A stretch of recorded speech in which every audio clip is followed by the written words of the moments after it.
અમરેલી જિલ્લામાં પાટીદાર સમાજની યુવતીનું પોલીસ દ્વારા સરઘસ કાઢવામાં આવ્યા બાદ જે ઘટનાક્રમ સર્જાયો છે તેમાં પાટીદાર સમાજના અગ્રણીઓ તેમજ વિપક્ષી નેતાઓ દ્વારા જે સરકાર ઉપર પ્રહાર કરવામાં આવી રહ્યા છે અને આ ઘટનાના કારણે રાજકારણ પણ ગરમાયું છે.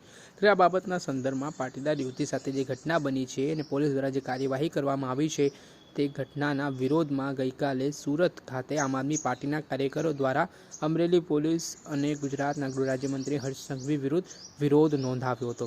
આ ઘટનાને લઈને સુરત પોલીસ દ્વારા આમ આદમી પાર્ટીના કાર્યકરો સામે ગુના નોંધાયા બાદ રાજકારણ ગરમાયું છે. આ બાબતને લઈને આમ આદમી પાર્ટીના ડેડિયાપાડાના ધારાસભ્ય ચૈતર વસાવા પણ મેદાને આવ્યા છે અને તેમણે ગુજરાતના ગૃહ રાજ્યમંત્રી હર્ષ સંઘવી ઉપર પ્રહાર કર્યા છે અને કહ્યું છે કે ગૃહ રાજ્યમંત્રી માત્ર સોબાજીઓ મારે છે, શેખીઓ કરે છે, પરંતુ જે રીતે ગુજરાતમાં અવારનવાર નકલીઓ વસ્તુ પકડાવાનો સિલસિલો સામે આવે છે, જેમાં નકલી સરકારી કચેરી હોય, નકલી કોલેજો હોય, નકલી સીએમઓ પીએમઓ અધિકારી હોય, તમામ અવારનવાર પકડાતા હોય છે. તેમનો વરઘોડા ઉકાળવામાં નથી આવતા, તેમની સામે કાર્યવાહી કરવામાં નથી આવતી, પરંતુ જે પાટીદાર સમાજની યુવતી છે તે નિર્દોષ છે છતાં પણ તેનો વરઘોડો કાઢવામાં આવ્યો છે. તે મામલાને લઈને ચૈતર વસાવાએ સરકાર ઉપર પ્રહાર કરતા શું વાત કહી છે તે સાંભળી લો. અમરેલી લેટરકાંડનો જે બનાવ બન્યો ત્યાં એક સામાન્ય વર્ગના કોમ્પ્યુટર ઓપરેટરને અરજી ટાઈપ કરવાના આરોપી બનાવીને એમનો જાહેરમાં પોલીસ દ્વારા વરઘોડો કાઢવામાં આવ્યો. ત્યારે આ ગુજરાતની સરકાર, ગૃહમંત્રી અને એમની પોલીસના આ બુદ્ધિના પ્રદર્શનનો અમે સખત શબ્દોમાં વિરોધ કરીએ છીએ. આ દીકરી એના પરિવાર સાથે અમે છે.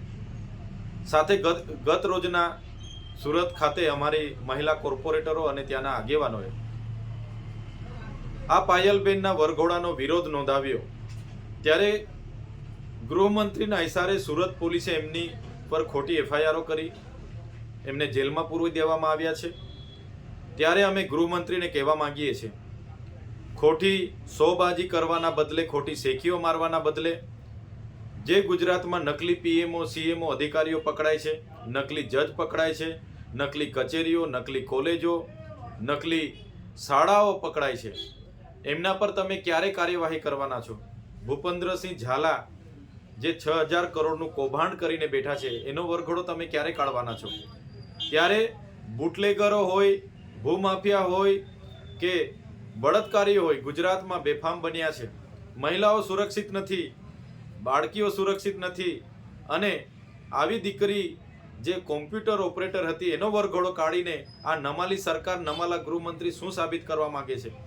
જો ગૃહમંત્રીને ગુજરાતનો કાયદો અને વ્યવસ્થા જળવાતી ન હોય તો ગૃહમંત્રી રાજીનામું આપી દે એવી અમે માંગ કરીએ છીએ.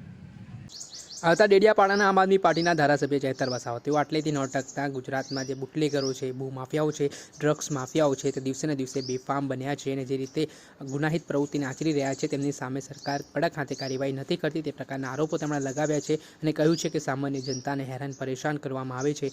જે અમરેલી જિલ્લામાં પાટીદાર સમાજની યુવતીનું સરઘસ કાઢવામાં આવ્યું છે તેના કારણે ચૈતર વસાવાએ પોતાની નારાજગી સાથે રોષ પણ ઠાલવ્યો છે. ત્યારે હવે જોવાનું રહ્યું કે એક બાદ એક જે નિવેદન રાજકીય નેતાઓના સામે આવી રહ્યા છે તેના કારણે જબરજસ્ત રાજકારણ ગરમાયું છે. દર્શક મિત્રો, એન કવરેજ ન્યૂઝને આપ લાઇક કરી લો, સબસ્ક્રાઇબ કરી લો અને શેર કરવાનું ભૂલતા નહીં.